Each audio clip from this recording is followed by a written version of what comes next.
Yo, what's good, YouTube family? Welcome back to the DaVon Lewis Show podcast, where I bring the latest news and updates in the world of professional wrestling. Appreciate you guys coming through for AEW Dynamite review for April 9th, 2025, which just concluded from Baltimore. Let's talk professional wrestling and dive in and talk about everything that took place with Dynamite. Appreciate you guys coming through. Let's get into it.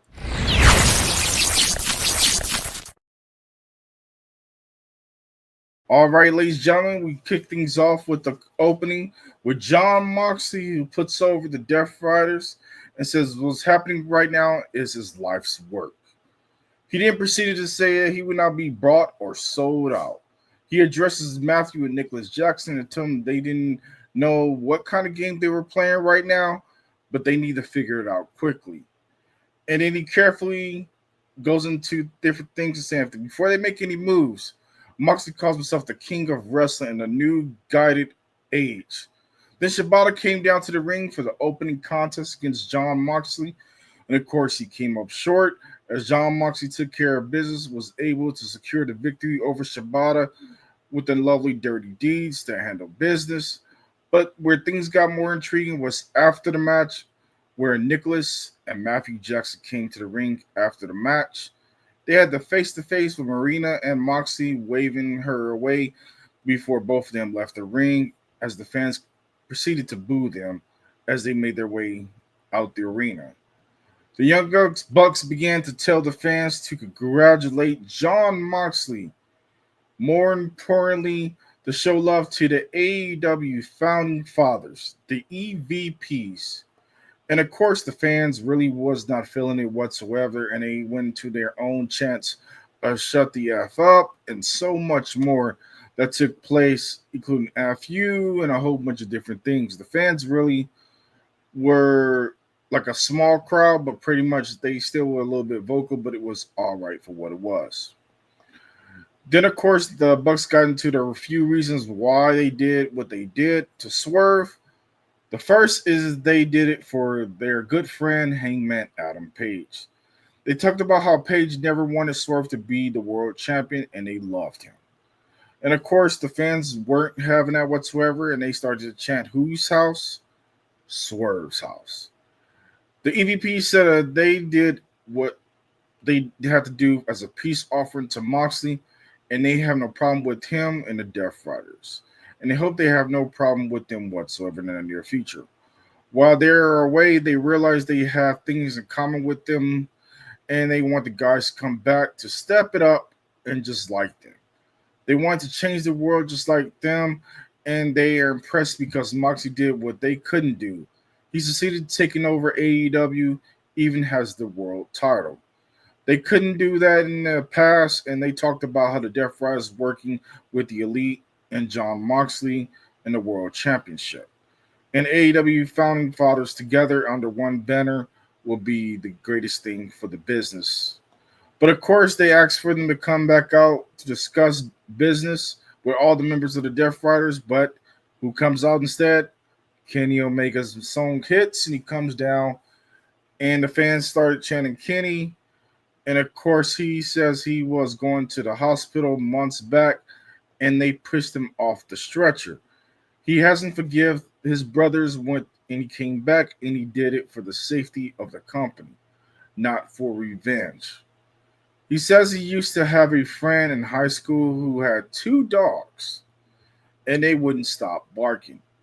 Every time he saw his friends, the two dogs would poop on the floor and his friends didn't care.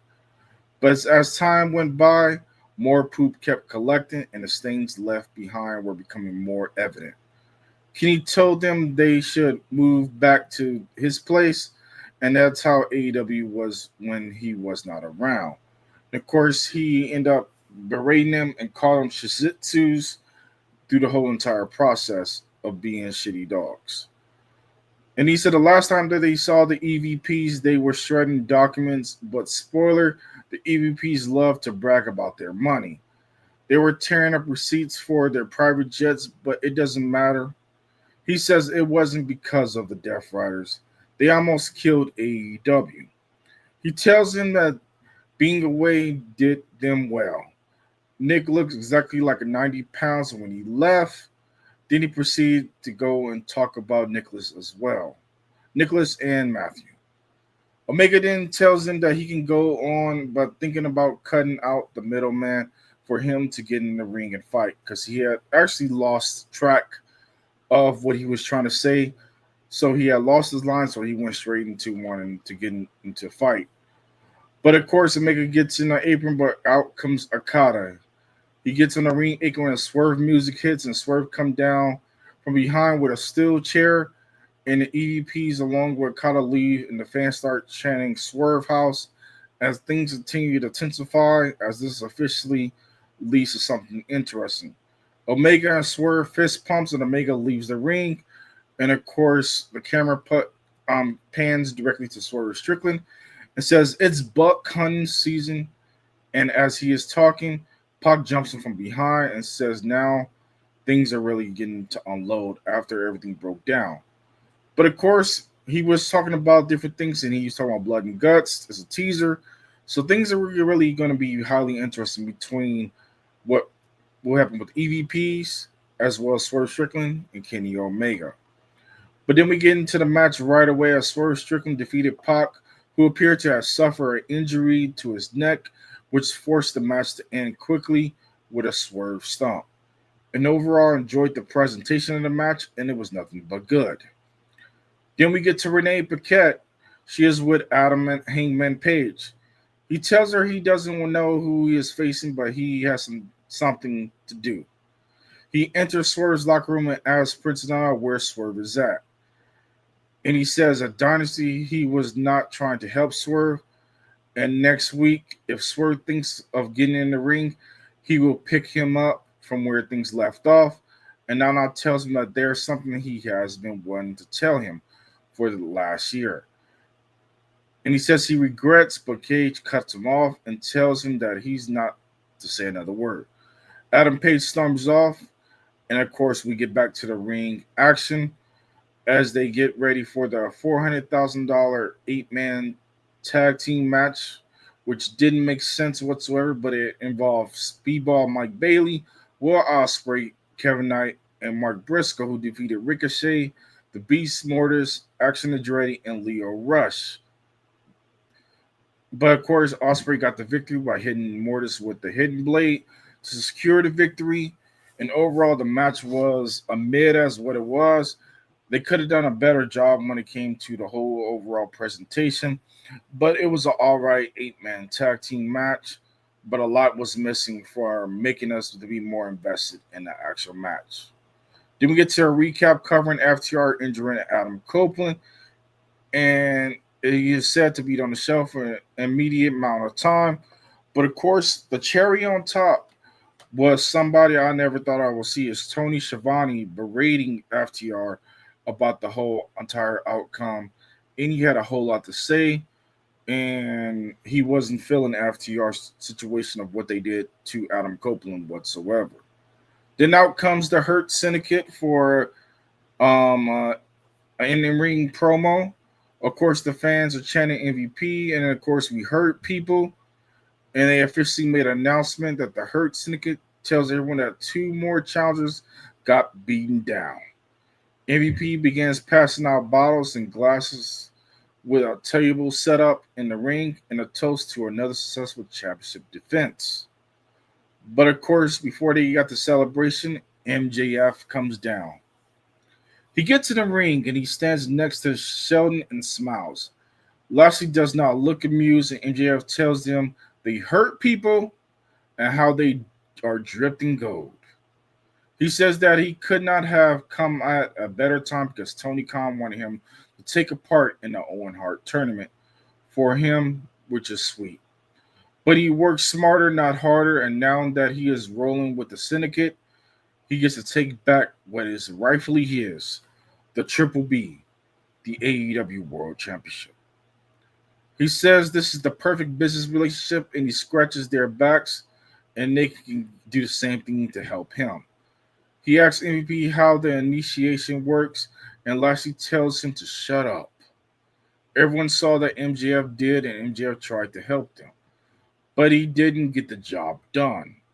He tells him another reason why they don't need him.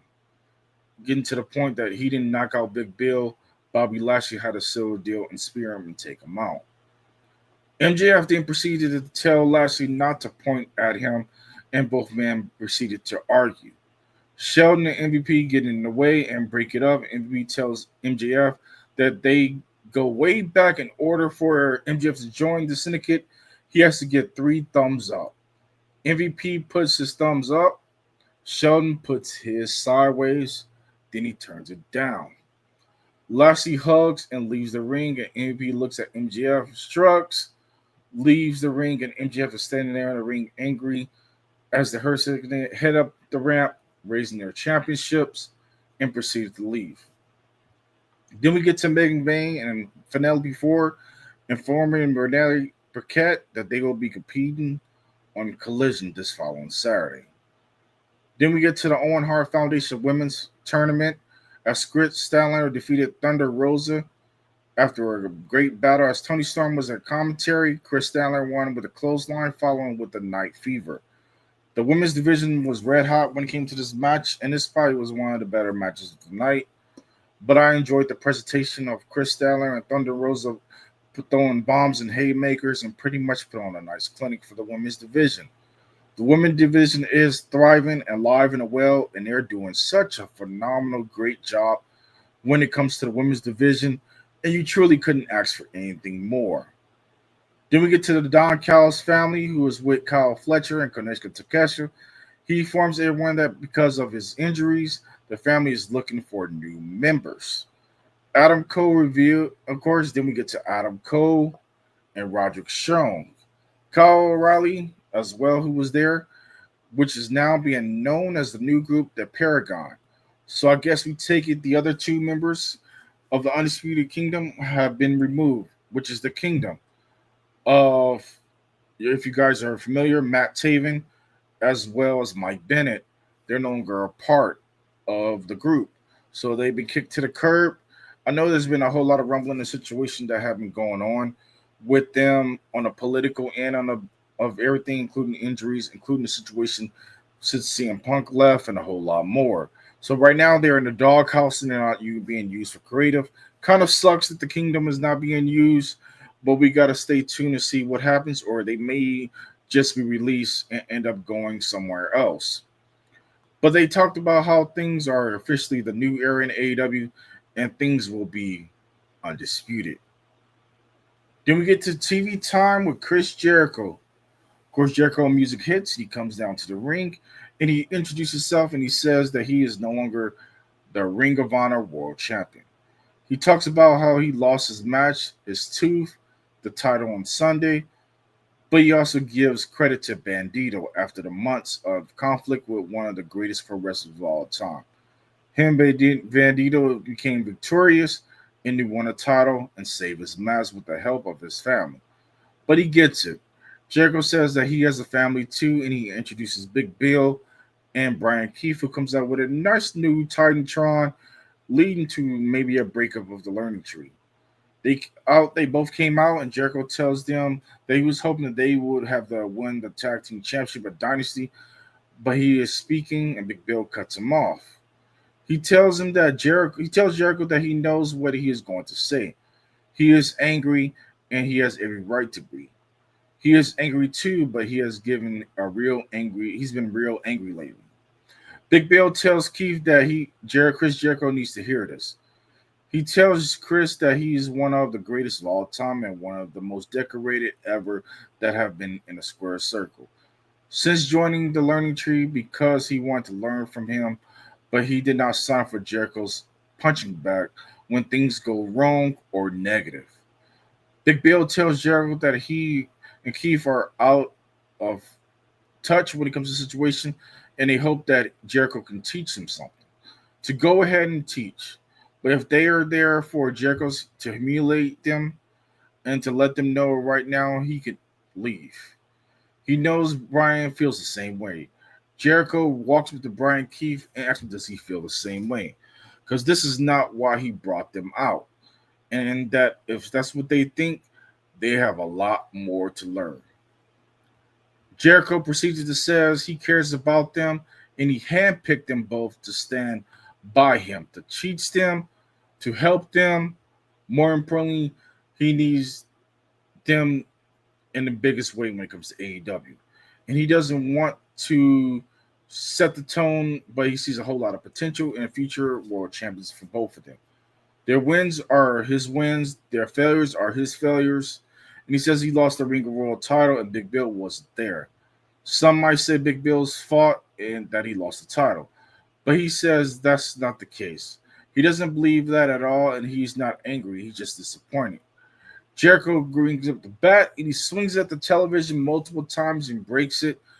And he says he's disappointed that he is in them. Until that changes, he thinks it's best to leave, and Jericho ends up leaving as Brian Keith and Big Bill look on in shock and awe. Then we get to Alicia 2 interviewing MVP, Bobby Lashley, and Shelton Benjamin. She asks them about the issues with MJF, but Bobby Lashley doesn't want to hear it. Lashley says everyone knows MJF is not to be trusted, and he doesn't like MJF, and they don't need him.